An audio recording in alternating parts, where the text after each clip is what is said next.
Welcome. Debt can be a scary topic for anyone, but it's an issue that particularly affects women. So, in honour of International Women's Day, we're going to be spending the next hour busting the taboos, breaking down barriers, and learning valuable lessons from a panel of experts. As a trustee of FLIC, the FT's financial literacy and inclusion campaign, it's great to see so many of you here taking a positive step towards dealing with debt. We had some questions submitted when people registered for this free event, and as you can see, I'm holding an iPad, so you are very welcome, if you're watching live, to send more questions to me to put to the panel as we go along. Don't feel that you have to wait until the end. And a quick disclaimer, we'll happily give our views and pointers on potential next steps that you can take with your debt issues, but it goes without saying, this is no substitute for getting debt advice that's tailored to your own individual circumstances, a theme you're going to hear a few times in the next hour. But with around 1/3 of the entire UK population experiencing money worries right now, according to a recent study by Step Change, we're going to talk about how debt problems in the UK are changing and recent reforms that recognise how the system needs to change too.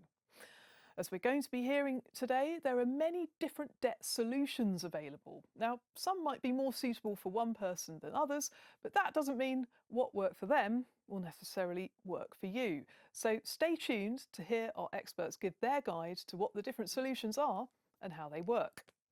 We're also going to be talking about what it's actually like to get formal debt advice and at what stage people might think about going to look for this.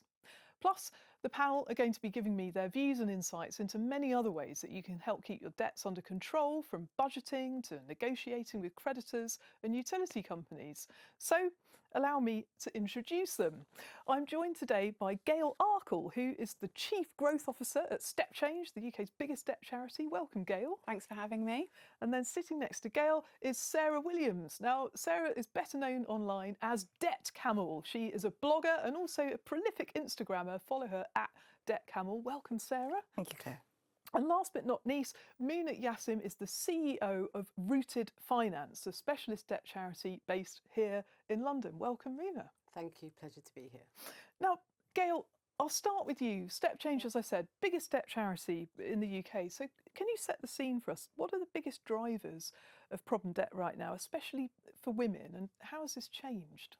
Yes, it used to be that people contacted Step Change because they'd had an income shock, they'd had a life event, something that had happened that had reduced their ability to have financial resilience. But now, actually, what we see is just the rising costs of living across the board are what's tipping people over the edge. And unfortunately, it tends to be a disproportionate impact on women. So what we see at the moment is 62% of the people that contact the charity are women. Wow. And a large percentage of the people who contact us who are single parents are also women. So 88% of the people who contact us that are single parents are women. So they're getting really disproportionately impacted.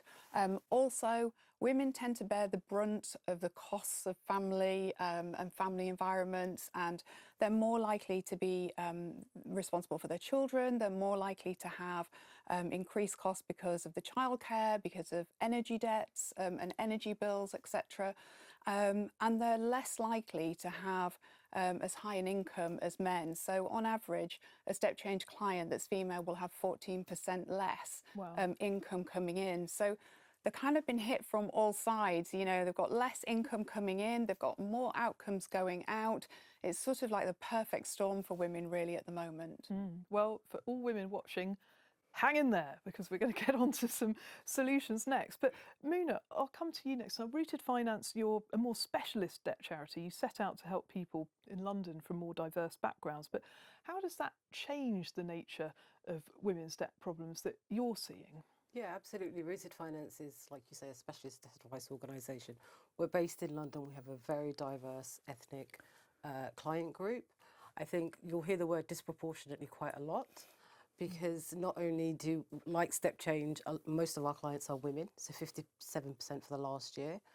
Of that, 42% were minority ethnic women. And we know that minority communities have been disproportionately affected by the cost of living crisis. We also know that minority women tend to bear the brunt of that disproportionality.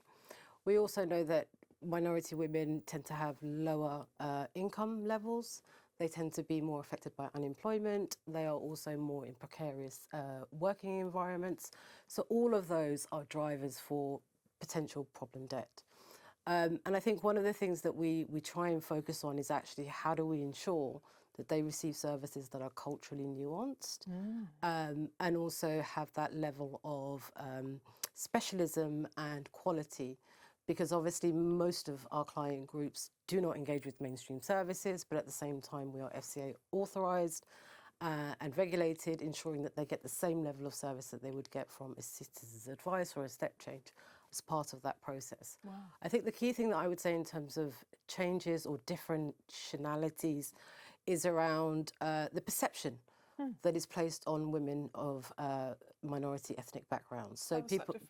So people assume that they have different aspirations or ambitions, but the reality is they experience the same things, they have the same dreams, they have the same visions for their families as their white counterparts. And I think one of the things about our role is to ensure that people recognise that actually they have the same stigmatised experiences around debt. They are as isolated when it comes to some of the choices that are available to them that Gail was talking about, but also they want to thrive and they have the same ambitions for their families and they want that financial control that everybody else does, that you and I would too. Well said.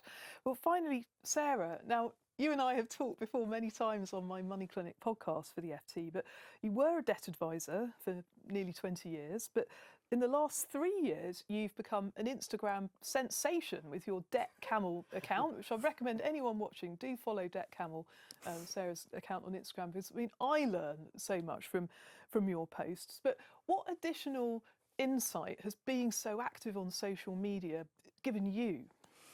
Well, 3 years is the cost of living crisis, basically. It just happened to coincide with when I ventured onto Instagram for the first time. At the start, I wasn't sure I liked it or how I was going to get on with it, but it really suits how I want to talk to people about money, budgeting and debt, because it's quite informal, conversational. I try to avoid jargon, and some pictures. It's a fairly easy, friendly environment to look at what is actually a serious subject. You can slide into people's feeds.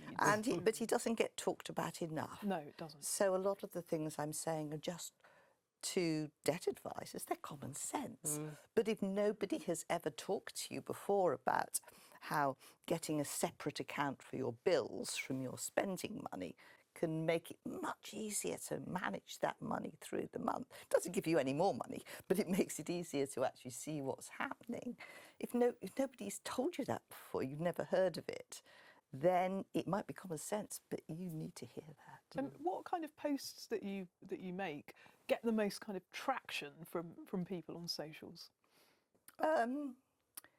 It's quite varied, actually. I like the ones you always think of are the sort of little ones with half a dozen icons and a little sort of comment beside each of them, or 6 ways to save money, or 9 ways your bills are going to go up in April this year. But in practice, I can also find that a much more serious post will get a surprising number of shares. So I did one about a month ago on economic abuse. Perhaps we'll get on to talk to that a bit later. And that got much more shares than I thought it was going to, because basically it was a long list of words. It was a long list of bullet points saying, these are some red flags. Look out for them. Think about friends as well. Yeah, it's really crucial, I think, that people on social media, you can have any kind of handle, any kind of name. There's a lot of anonymity. So if you want to look for content like Sarah's producing and even interact with it and leave a comment or send it to somebody, it's much less intrusive somehow, like you said. Yes, I mean, a lot of people that follow me are following me from their own personal Instagram accounts, and they probably don't want to put up a post about how they're worried about how the water bills are going up and council taxes going up. But some people have got separate and anonymous account, where they can actually talk about what their budget is this month, what their aims are, and they can do that perhaps more freely. Yeah. Because they know that all their friends aren't going to be peering into what they're doing. So there's a community there. No, it is definitely very interesting. Well, I'm conscious that many people who are watching us today or on catch up may be pondering this question themselves, thinking, well, I've got debts, I'm worried about them, but is this a problem that I can try to sort out myself? Or should I ask a debt advisor for help to find a solution? Now, Gail, what are your thoughts on this? Because I've heard this awful statistic that most people who really, really need debt advice will wait for more than a year often before picking up the phone or sending a message to Step Change. Yeah, I think there's just still that stigma and that shame around debt, which is really unfortunate because that's what prevents people from coming forward, and getting the help that they need. I think it's really good that people take positive steps themselves. You don't have to speak to a debt advisor, but what you do need to do is understand your overall picture. You need to work out what money you've got coming in, and you need to work out what money you've got going out, and all the things that you have to, your regular commitments. So I think a good starting point is to start to get that together yourself. And I think certainly when you're feeling like you're starting to struggle, that's definitely the right time to do it. But using an organisation like Step Change, like Citizens Advice, like Money Advice Trust, who can give you regulated, free and independent debt advice is never going to be a bad thing to do.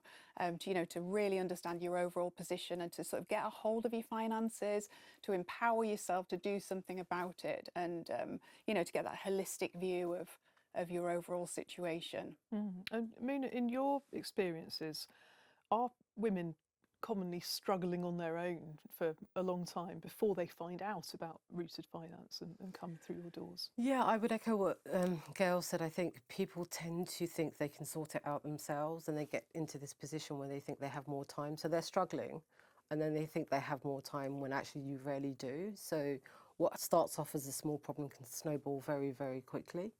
So I think one of the things that we would advise is that if you see yourself struggling, seek advice. It could be just online via a blogger or via some of the free websites that are available, but always make sure that it's reputable.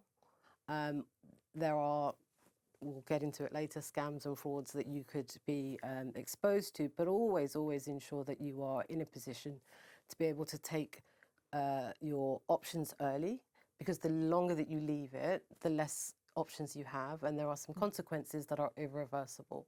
So you do not want to be in a position where you are affecting your credit file, or you're affecting your ability to be able to stay in your home, for example, or you're exposed to enforcement action. And some things are irreversible if you leave it that late. So the earlier that you seek advice, the more options that you have and the more control that you can have over your managing your money. And like Gail says, it's about empowering yourself with knowledge. We find a lot of our clients are actually unsure of what their situation is. So ensuring that you are clear about what your position is and what your options are and what the consequences of non-payment are. There is always confusion around priority debts and non-priority debts. And some people tend to pay those that shout the loudest. And we know that the consumer credit market has a much bigger marketing budget than your council or your landlord maybe, but actually it's more important that you pay those debts off first. So just really understanding what your options are and what the consequences are of non-payment. And you can only do that by getting free, unregulated, impartial advice. Sarah, I can see you've been nodding to all of that. We're all saying the same thing here, really. Yeah. It's quite common to talk to somebody and they say, I don't think my situation's really that bad. Yes.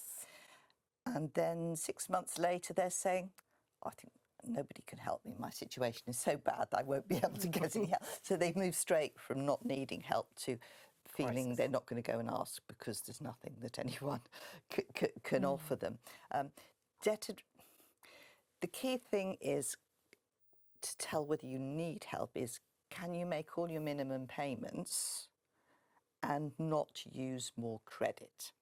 So if you're making your minimum payments every month, but every month you're going back and you're putting groceries or petrol On a credit card. on a credit card, the or overdraft. buy now, pay later, or the overdraft, so you're using more credit, then you're at best you're treading water and paying a lot of interest along the way. So if you can make your minimum payments and not use any more credit, then you can really look at how you can improve your situation and what debts it would be best to clear off first.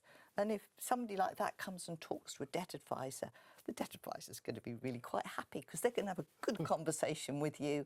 They can give you some good pointers, and you can go away, and the debt advisors don't mind that at all. You haven't wasted a debt advisor's time. Good. Well, remember that. If that's you and you're thinking, actually, I feel empowered now to reach out because I want to ask for help, and also to better inform myself, as Mina said, about these situations. This is why we're doing this webinar today, because it is a pretty complex field to navigate, especially if you're horribly stressed and your mental health is being impacted by this burden of debt hanging over you that you feel you can't talk to anyone else about. Now, quickly, Gail, I want to talk about people looking for online solutions for their debt problems, because this is how the modern world works. But as Mina said, there are a lot of predatory people, whether they're scammers or whether they're companies looking to make a profit by selling people a particular kind of debt solution, these sponsored ads that can pop up. I mean, I did a story for the FT a while ago about how some companies were even using company names that were really similar to some of the debt charities like Step Change in order to attract people. I mean, just give us a brief feeling of what people should be looking out for. Yeah, it's a really terrible problem of impersonators, and we battle against it all the time.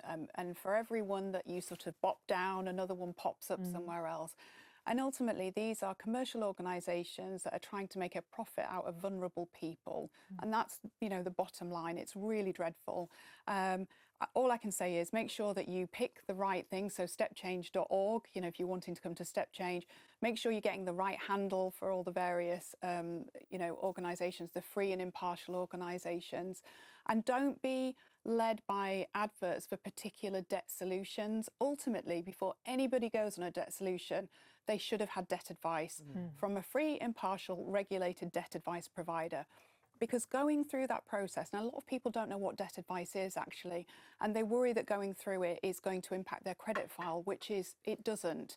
But get that debt advice first, search for debt advice, go to the right organisation, and then when you go through that process, you get a range of options at the end of it that are customised to you and your personal situation. And that's absolutely critical, because you might think, oh, I've heard of someone say I want a debt management plan. But when you go through the debt advice process, you might have a deficit budget, which means you've got no money at the end left after you've paid, or you can't even cover your essentials. So that means there are some solutions that just won't be available to you as an individual.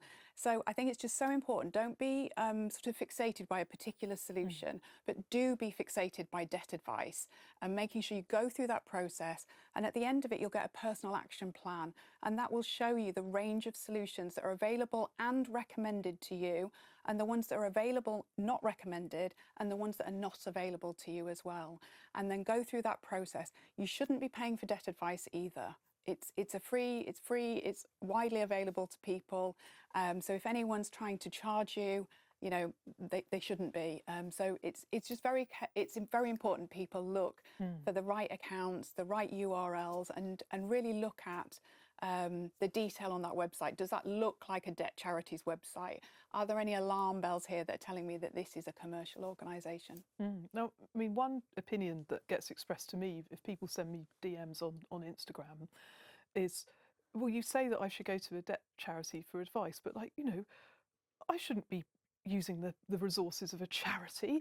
And I say to people, well, look, you should, because you're in problem debt, but also a lot of the donations that fund these charities come from the financial industry. It's not people who are, shaking a charity collection thing in a car park and asking members of the public to donate. This is how most of your work is funded, right? Absolutely. So the vast majority of our funding comes from the financial services sector, from the utilities sector. it's in their interest to support their customers as early as possible. So if they've got treatments they can apply to a customer who's just got a debt with them, then that's great. You know, apply that forbearance, apply those treatments. But where they identify as early as possible that that person, that customer is multi-indebted, then they have a duty of care to pass that person to one of the free debt advice organisations. And they do, and they provide funding for us to support that customer. They want that customer to get to a good long-term outcome. We want that customer to get to a good long-term outcome. So there is there's a positive with the word charity, but there's also a stigma that comes with it. And I kind of feel like we've just got to drop that in a way, because that's preventing people from getting to a really good place. Now, Sarah and then Mina, if somebody watching this is thinking, well, I'd quite like to speak to a debt advisor, but I'm a bit nervous about it. We've talked about this before on the podcast, and you said a wonderful thing, which is debt advisors are not going to judge you. They've heard it all before. Well, absolutely. If you can have a go at making a list of your debts before you talk to a debt advisor, you will be one of their favourite clients that day. It's the best possible start to going into a debt advice process, is sitting down and making an honest list of your debts. So that's not just the two you're most worried about, but it's also the buy now, pay laters you're really hoping you're going to be able to clear in the next few months, and your overdraft, which you've lived with for so long you've almost forgotten that it's a debt. And why is it so important that the debt advisor sees this whole picture, as painful as it might be for people to admit it? People who go to debt advice, sometimes they know that the whole thing's a complete mess, and they know everything's going to be looked at. But often somebody comes to a debt advisor with a particular problem. So a bailiff, they've had a bailiff letter about the council tax, or they've got a parking ticket they can't afford to pay, or they've got a credit card that was on 0% and now that's ended and they can't get another one and they can't afford to pay the minimum payments. So often somebody knows what their biggest problem is in their mind, but then the debt advisor starts asking a lot of other questions about all their other debts, which they don't think are a problem. But you've got to see the whole picture. You can't really say anything sensible about this council tax debt unless you know if they're up to date with the rent. What's happened to their energy bills? Do they have consumer debts as well? Because, as Mina said, knowing which your priorities are is most important. And if you've got bailiffs about your council tax coming, you're probably not going to be able to carry on paying as much as you want towards your credit cards, because you've got to sort out the priorities first. So you're going to be asked normally quite a lot of questions, some of which might not sound terribly relevant to you at the start, but until the debt advisor knows the answers, they don't know whether that's a useful part of your big picture or not. Now, Mina, Gail made a really important point that actually applying for debt advice, contacting a charity or an organisation like yours is not going to do anything to your credit score. Not contacting somebody, of course, could imperil your credit score, because there's so much more a debt advisor can do if people do reach out before they've got to the stage where they just don't know where to turn because the bailiffs are at the door, as Sarah said. Absolutely, and I think the points around non-judgmental, there to help, want to understand, want to hear you, I think are crucial. And most good debt advisors start a conversation as opposed to an examination where people think, if I open up my finances, I'm going to be judged. It's just going to be asking very detailed questions. There is some detail, but it's structured, and it's about understanding what are your priorities, what are your commitments, what are the things, the tools that I have in my toolbox to be able to support you as part of that process. I think another key point around ensuring people feel open enough to have those conversations is we must destigmatise debt as much as possible. We are in a cost of living crisis where we've been in it for 3 years. It looks like it's going to be prolonged. Sadly, yes. Sadly. And I think the point is that everybody at some point in their life will have some financial insecurity or some financial difficulty. The ability to be able to speak to someone and get some support should be normalised. So one of the things that we do at Rooted Finance is we take advice out into the community.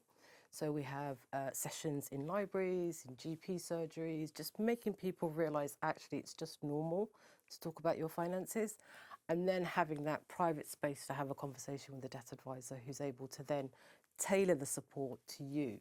Some options will not be available to you because of your circumstances. Others you may not have been aware of. So there are things like income maximisation, how we can improve your income. Some people aren't getting the benefits that they're entitled to. So many people. 18 billion unclaimed, so it's huge. And then also thinking about how we can then maybe access other financial assistance through charitable grants and other support. And so a lot of our clients are actually overwhelmed by the level of support that they can get, which they didn't know at the start. But it's by having that first conversation, I think, is really important. Yeah, that's what unlocks the doors. Well, what we're going to do now as Build is run through some quick tips about the different kinds of debt solutions that are available to people within the UK and the sorts of circumstances that somebody could be in that would make this solution one, as Mina says, that's possible for them or not possible for them. So we're going to talk now about debt management plans, write-offs and debt relief orders, and IVAs and bankruptcy in that order. So let's start off with debt management plans, Gail, because I think, am I right in saying Step Change is the biggest single provider of debt management plans in the UK? What is one? So a debt management plan is where you can't afford your contractual repayments, but you want to repay your debt and are able to. So ultimately, we've talked about you go through a debt advice process. You have to have some income available at the end of that process, having built a sustainable budget to be able to pay back towards your debts. If you have got some income available to pay towards your debts, you could go onto a debt management plan if that was available to you. You would make one monthly payment to Step Change, and Step Change would distribute that payment to the creditors that you owe money to. So that could be the credit card. It could be a credit card, car loan. Absolutely. So those debts would go onto the plan. Now, it's important to say that this is a flexible plan. It's not statutory. So that means that whilst in general, creditors can say, okay, this person, so Gail's paying towards her debt management plan, she clearly wants to pay off her debt. Okay, it's going to be over a longer time period, so I'm pretty happy with that. She's doing it through Step Change, so I know that she'll have good engagement, she'll be getting good advice, and they're going to review it each year. However, they can still apply interest and charges. They don't have to freeze them. Generally, with a client with Step Change, they will. However, they don't have to, and that's it's an important point to note. Obviously, it can also affect your credit score because you're not meeting your contractual repayments. You are, however, repaying, and they understand how much money they'll be getting as part of that. So you're likely to be paying for a longer period of time than you would if you could meet your contractual repayments. But a debt management plan is good where you want to repay your debts, you're able to repay your debts, you just need a longer time period to be able to do that. If you do it through Step Change, an important point from what we were talking about before, part of the problem with people accessing debt advice is they're worried about speaking to a person. Okay. So if you come to an organisation like Step Change, you go to stepchange.org, you can go through debt advice digitally. So you can do it on web You can chat. do it all on the internet, over the web. You don't have to speak to somebody if you don't want to. And that includes getting your personal action plan and setting up a solution.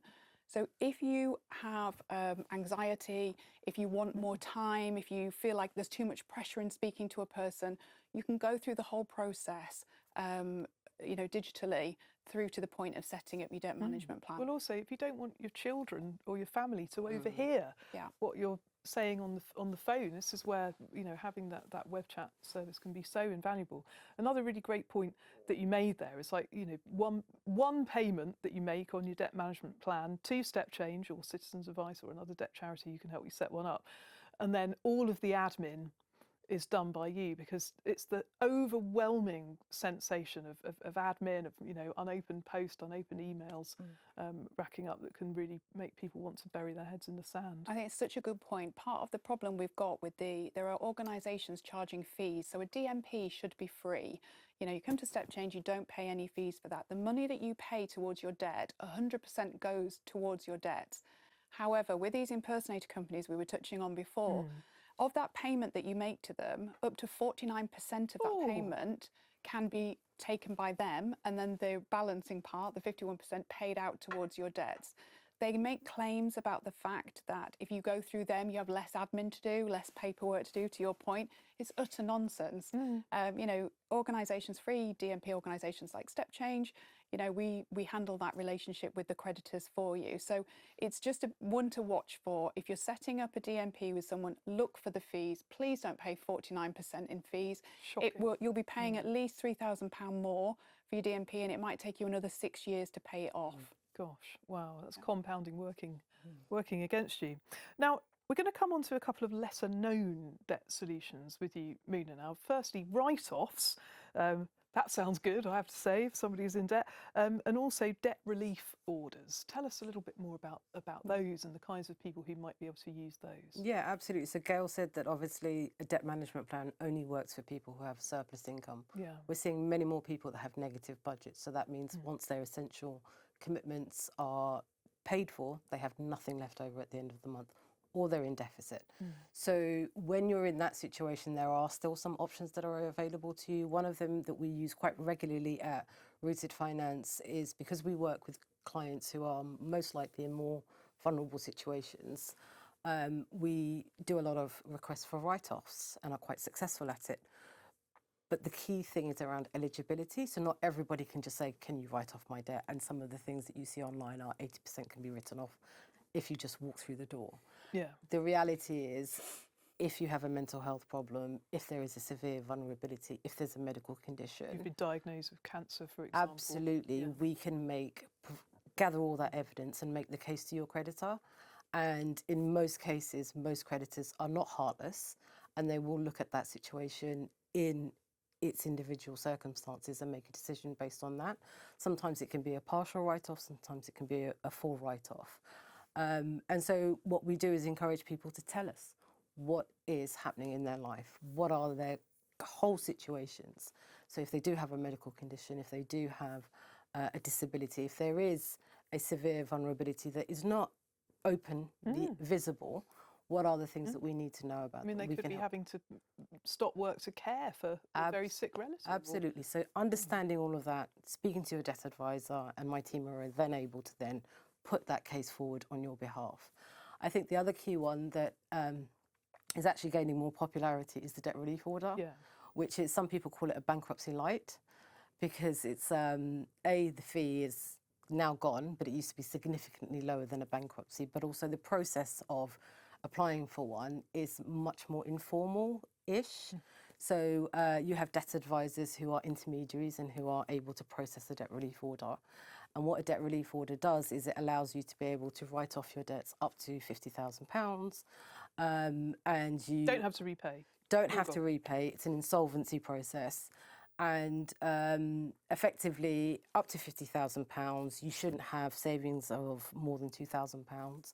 And so there is some eligibility criteria around that. But if you are in a situation that's long term, there is no ability for you to start increasing your income. You're not able to meet your repayments. It's an option for people to remove that anxiety, to be able to start afresh. It does affect your credit file. I was going to say, there are cons as well as pros. Absolutely. And obviously that's something people have to weigh up when they make that decision, but it's about understanding that there are still options available to you as part of that process. And then when it comes to like the situation about where you're living, if you're somebody who owns their own home, for example, then it may be less. Absolutely. So weighing up, what is your situation? So if you have assets, a debt relief order is not for you. But if you are renting, or if you are effectively living at home and you don't have any kind of secured debt either, then it's absolutely an option for you as well. Okay, so this leaves us next, Sarah, to discuss IVAs, individual voluntary arrangements. So you see a lot about those online, of course, and then the next stage up from that, which is bankruptcy. So let's start with an IVA. So Muna's mentioned debt relief orders. That's one of the three different sorts of personal insolvency in England, Wales and Northern Ireland. And the other two are bankruptcy, which obviously everybody has heard of, and an IVA. if you see an advert on Instagram or TikTok or whatever, anything suggesting you can get 73%, 81%, 85% of your debts written off, that is almost certainly from a firm which wants to sell you an IVA, because IVAs are the only debt solution in England which generates large fees for the firms. That's why you don't see adverts for debt relief orders. You don't see adverts for bankruptcy. Or debt write-offs. No, or debt write-offs. Sometimes you'll see something which looks a bit like one of those, but actually they're just trying to get you to get in contact, and then they're going to try and persuade you an IVA is a good idea. People often think bankruptcy is the last resort, but I'm going to do it first. Okay. Because bankruptcy is over quicker than an IVA, and you will pay less. And it has exactly the same effect on your credit rating as an IVA. Bankruptcy, IVA, debt relief orders, they all have the same effect on your credit rating. So people should normally choose bankruptcy rather than an IVA. If they don't qualify for a DRO is better, it's over quicker. But if you don't qualify for a DRO, and you can't, and you've got assets to protect, such as a house with equity in it, or a car that's worth more than £4,000, then if you don't have any of those, you should not be looking at an IVA. IVAs are not good options for people who are renting, who don't have assets to protect, and they are missold to thousands of people in this country who should be looking at either a DRO or bankruptcy if they don't meet the exact conditions for a DRO. Why do you think it is that, I mean, are people scared by the word bankruptcy? I think they are. I think people always say there's stigma about bankruptcy. Actually, there isn't very much these days. There used to be adverts in the local papers. They were stopped quite a long while ago, and there aren't really local papers anymore either. So nobody knows you're going to go bankrupt unless they actually go and search online. It's on the insolvency register, but so is an IVA on the insolvency register. So I think people are scared of the word, and the people selling IVAs, they all say, oh, you wouldn't want to go bankrupt, would you? And then they can also go on to sell some surprisingly, well, you could politely call them fibs or otherwise they're lies about debt relief orders. I've heard them say, oh, you can't have a debt relief order because you've got a job. That's just nonsense. That's a myth to bust. Any other myths to bust about IVAs? Well, sometimes you might, suppose your debts going in would be 15,000 and you're told you'd pay £100 a month for 5 years. That sounds like quite a good deal with all your debt being written off at the end. But what the firms don't clearly explain to you is if your income goes up, then the amount you pay is going to go up. Right. So I've seen them sold to people who are expecting, perhaps they're going to get a good job when their university course is finished, or perhaps when their children are back at school, they'll be expecting to go back to work. Or maybe they're in debt problems because they've lost a job, and then they're going to get another one. Exactly. Yeah. So people can end up paying a lot more than they expect. And if you've got a house with equity, you'd think that is exactly the sort of person an IVA is aimed at. But there's a very nasty clause in it which says in the last year of an IVA, you have to try to release equity from your house by taking out a secured loan. So people can be told they have to take out a 10 or 15-year secured loan at 15% or 20% interest. Gosh. And they thought the IVA was to get them out of debt. And suddenly, after going through 4 years of making these payments, they're being told they have to take this secured loan. So IVAs have got a lot of really tricky bits in it. Also, if you've got a car on finance, what happens when your car finance ends in the middle of your IVA? You won't be able to get another car on PCP. So the IVA merchants, and I'm excluding step change here because step change does do IVAs, and they generally have a lower failure rate than other IVAs do. But most of the commercial firms that do IVAs, they don't explain to you how your payments can go up, the problems you'll have when your car finance ends, how if you need to move houses you won't be able to get a private tenancy unless you've got a guarantor. They don't explain these sorts of things in detail.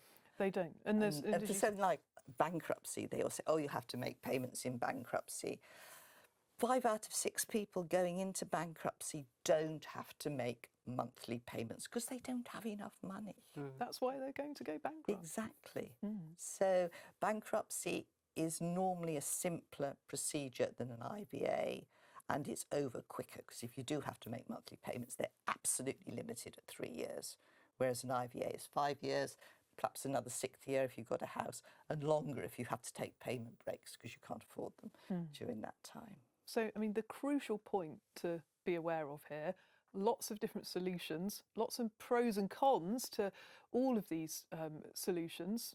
What's suitable for one person isn't going to be suitable for another. And the only way that you can confidently assess which is right for you is by seeking advice from an independent person. Now, Gail, did you want to add anything else about IVAs from a step change point of view? Because obviously they can be the right solution for some people. It's just there's this weight of advertising online and, you know, with those big fees that private firms can generate. But, you know, they're not all bad. People shouldn't think IVAs are absolutely terrible if they're coming to you. They're not all bad. However, you know, the fees up front for these commercial organisations, they're upweighted at the front. So all they're really focused on is getting people through the door and onto an IVA because they claim the fees. They're not really interested in long-term outcomes for that customer. That's not really their bag. So at Step Change, obviously, we are interested in long-term outcomes for people, and so we talk to them a lot. Our insolvency practitioners, who are the people who have to apply for it for you, go through all of the really valid points that Sarah's made, and we talk that through and really make sure. Obviously, they've gone through regulated debt advice as well, so we know whether that solution is appropriate for the person based on their personal situation. So we're not going to be recommending it for anybody where we feel that it's likely to they're likely to break the IVA at any point. Because if the IVA breaks at any point, you're liable for the interest and charges that would have been building up at the point that you took it out. And so that's not something that Step Change would ever want for our customers, for our clients. So yeah, so we do a lot of work up front in preparing people for IVAs. So we have a very high success rate versus the market average. That said, we do a smaller amount of them because we are so stringent about the criteria. And so that's the sort of trade-off with it. Well, thank you very much, panel, for explaining that. And obviously, you can go onto the Step Change website. You can talk to other debt charities. Obviously, Rooted Finance are in East London, but also CAP, Christians Against Poverty, Citizens Advice, even the government's Money Helper service. All of those will give you even more in-depth information about some of these summaries if you want to learn more about them before you approach a debt advisor. Now we're going to change the temperature a bit in the studio now and talk about the issue of debt and relationships, love and money, if you like. Now there are some debts like mortgages, for example, that could well be shared, but other forms of debt a partner might be hiding from you, like credit card debts and overdrafts. And Sarah, potentially other people's debts, partners' debts, could impact on you if you share a home or even a bank account. That's right. If you've got a joint product with somebody, so that's a joint loan or a joint bank account or a joint mortgage, your credit records are linked. So if one person has got problems, the other person it could affect the other person's ability to obtain credit themselves. So if they have a poor credit score, it could reflect badly on It can reflect badly on whether you can be able to apply for credit yourself. If you make a credit application, the lender can see the link and may decide to either refuse you credit or perhaps charge you more for it because of that. Now, Muna and Gail, we mentioned financial abuse, financial coercion, economic abuse, many names for similar problems. And unfortunately, one aspect of this can be people being forced to take out debt by a partner, or perhaps, loans and other credit products being applied for in their names that they don't even know about. Is that something that you're encountering at Rooted Finance? Yeah, and it's great to see a name put on it because we've been seeing it for years. And one of the things that we're pleased about is the work that Surviving Economic Abuse have done to be able to make visible the issue, but also get the creditors and the banks really focused on how they can support women in this situation. So we see examples where people are coerced or threatened into taking out credit. There may be gambling, domestic violence issues in the household, and women are coerced into funding that lifestyle. We also see actually coercion in and around women's income being controlled and having no agency over their own income. So they're working in a job and earning money, but they're not seeing any of their Absolutely. wages. So they could either be working, it could be their benefits that are applied to them, Right. but actually the male in the household or the perpetrator in the household is actually commandeering that, and the woman has no agency or no access to her own money. And that's another form of financial abuse that we see at Rooted Finance. I think the other key thing is thinking about where you're with a partner and they are expecting you to pay for everything.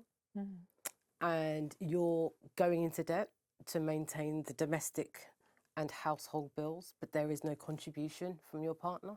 That's a form of financial abuse. And so just really understanding what it constitutes. So some people don't even realise that they're being abused financially.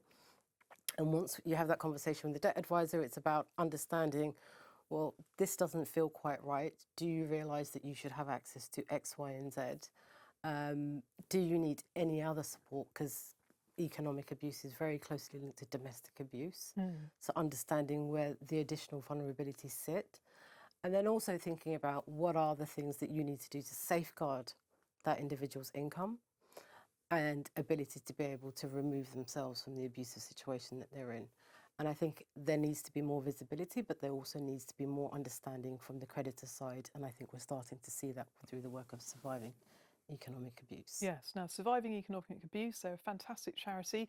We had Jane, their CEO, on the Money Clinic podcast a while ago. It is buried in our archive, but I'll share it later on social media. And on that podcast, she shared a really frightening statistic just about how common abusive relationships are. Now, I'm saying it from memory, so I may not have got it exactly right, but it was something like 1 in 6 women at some point in their lives have experienced a financially abusive relationship or situation. So if you think of all of the people that you know in your own life, 1 in 6. I mean, Gail, it's a really scarily high number and a very hidden problem, but presumably one that you also have an insight to at Step Change. Yeah, we see exactly the same at Step Change. And actually, we published a report this week that said 1.6 million adults are actually have been impacted by coerced debts, essentially, and 1 in 8 Step Change clients have been the victim of coerced debts. I think it's really important that we look at how we can deliver good long-term outcomes for these victims, survivors, and actually think about how we can support them with debt write-off, how we can help them to repair their credit file, particularly if they've had a joint debt like a joint mortgage. You know, these are big debts that go on for a long period of time that can have, you know, really terrible impacts for far too long on the survivors of these situations. So I think it's, you know, really important that we collectively work and support organisations like Surviving Economic Abuse in delivering better outcomes for people.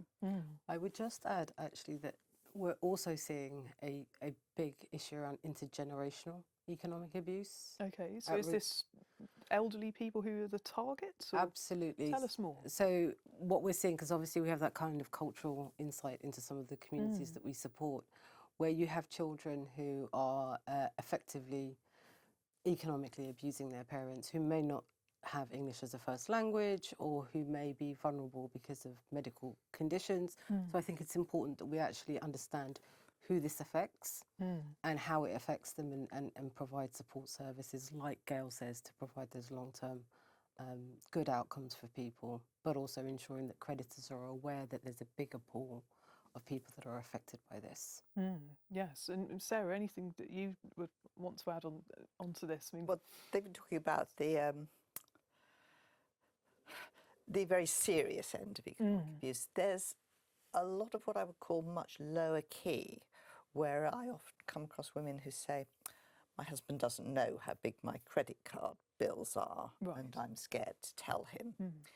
and I say, what have you been spending the money on? You know, is it spa days, designer handbags? And it's not.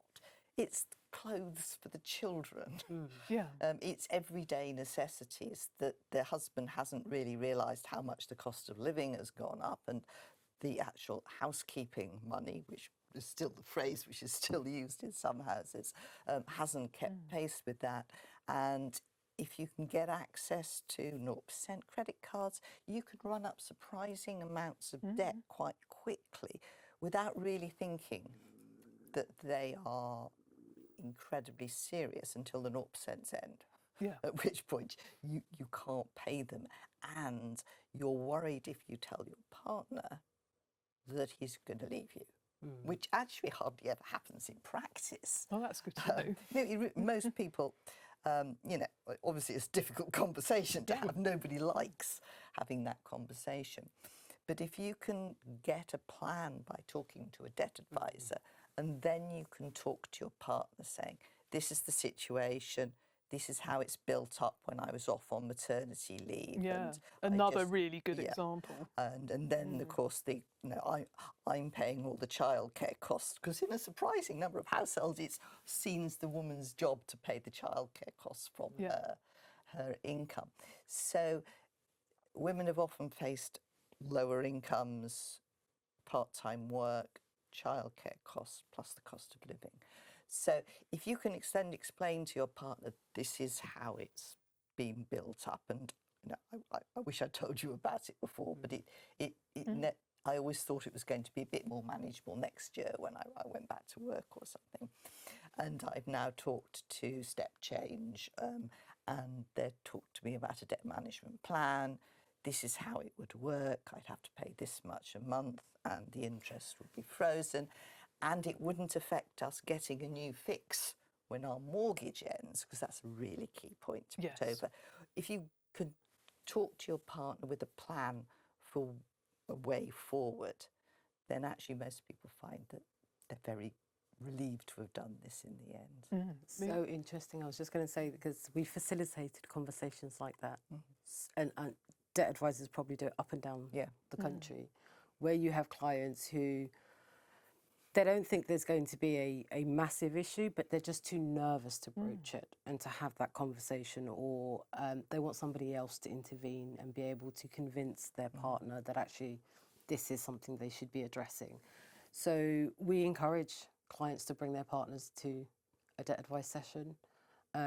We can be as open and frank as you want us to be, and we're able to kind of have those conversations in a safe space so you can talk about things that you may not be willing to talk about at home. That's a really good But point. also sometimes you want to see the client on their own if you think actually there is economic abuse. Absolutely, absolutely. It would have to be prompted by the individual. Work out what's happening in this individual case. Well, just before we bring this session to a close, we have had a question, somebody saying, credit cards, I have problems with those, they're so easily accessible. How can we avoid becoming reliant on them? Well, one of the key answers to any question like that is, of course, budgeting. So a good point to end on, I think. One of the really important things that debt advisors have to do is to help people post-debt. You know, when you become debt-free, obviously you want to stay debt-free. Now, if each of you could give me a little insight, even a little tip for people watching about budgeting. Shall we start with you, Gail? Yeah, so mine would be savings. So allow a small amount or whatever you can in your budget for savings, because ultimately, if you build up rainy day savings pots, you are more likely to be financially resilient. So if, for example, you've got higher, car costs in a particular month and you've got your rainy day savings pot that you've been building up, that's going to put you in a better position. It's not going to tip you further into debt in any particular given month. So yeah, I would definitely say as part of your overall budget, try to, if you can, obviously not everybody can, but try and make an allowance for savings. And worth mentioning, Help to Save, which is the government's savings product. If you're on means-tested benefits like universal credit, although that's not the only one, Help to Save, if you commit to saving a small amount of money every month, it can be just a few pounds, and the government will match it with a pretty hefty rate of interest or equivalent rate of interest. And then after 2 years, I think for every pound you save, you can get about 50 pence back from the government. Again, small amounts, but that's what it's designed to do: help people who are on low incomes build up that vital emergency fund. Sarah, there's always tons of tips on your Instagram about budgeting. One tip. Throw some at us. Well, the one tip has to be realism. Okay. You know, if you've been living a sort of a nice, carefree financial life and you've been eating out or having takeaways 4 times a week, it's probably not going to go very well if you say, well, I'm not going to have any anymore, I'm not going to go out, I'm not going to have any takeaways. So why not just take it down to once a week and see how that goes for the first couple of months? And if your budget is already tighter than that and you're looking at something else going up, I saw somebody this morning having a wince about what their council tax was going up and just saying, well, I'm just going to have to take it off my food budget. That often isn't going to work. Women often think their food budget is the one thing they can control, but sometimes people are on very, very low amounts of money for food budget. So debt advisors have got something called the standard financial statement, which sets up sort of trigger levels, which creditors aren't going to query amounts spent in that.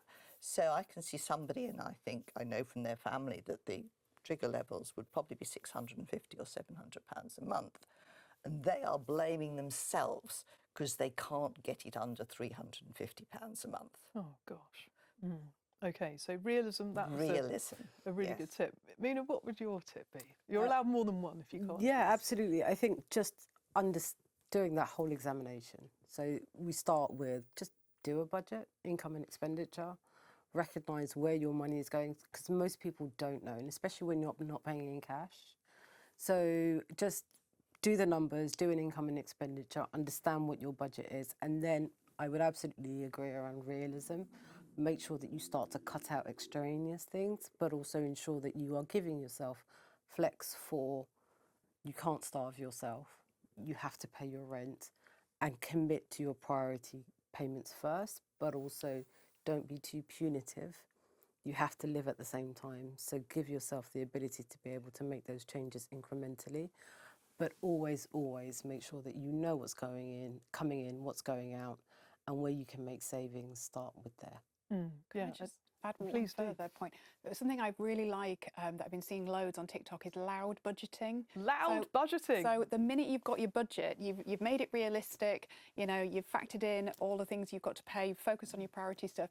And then people are saying, I can't go out with you tonight because I've only budgeted £20 this week for going out, for example. And it's a growing trend. And I love that concept because I feel like it's encouraging more people to talk more realistically about their finances. And actually, so really a big fan of loud budgeting. Yeah, absolutely. You know, and it could be saying, you know, I'm really sorry, but I can't afford to go on your hen do in a foreign country, which is just something that's not in the budget. And being empowered to say, I can't afford it. It's not that I don't love you, but this is not something that I can get myself into debt for. Yeah, normalising, talking about, actually, I want to live within my means and I don't want to I think we've come from an era, feels so long ago now, but the bling bling era where everything was on credit and people were overspending.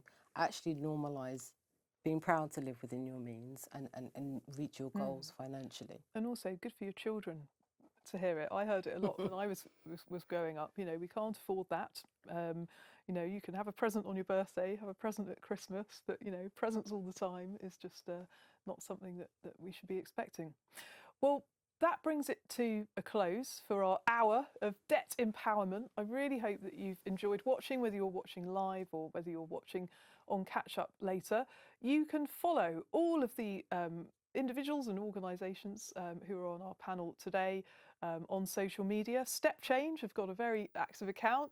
Sarah Williams is blogging and Instagramming as Debt Camel, and Muna, Rooted Finance, are on Instagram as well, as I'm following you. Yeah, absolutely. You can find us on the website, Instagram, Twitter, LinkedIn. We're everywhere. I don't manage it, I have to say. All platforms covered. And then, of course, FLIC, the Financial Literacy and Inclusion Campaign, who we have to thank for hosting our webinar today alongside FT Live. They're on Instagram too, at FTFlick. You can find out much more about the charity and our mission. I say that as a trustee.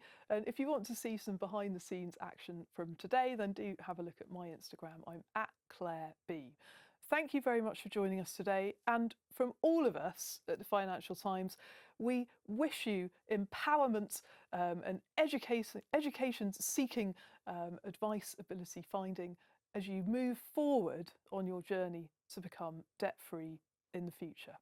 Goodbye.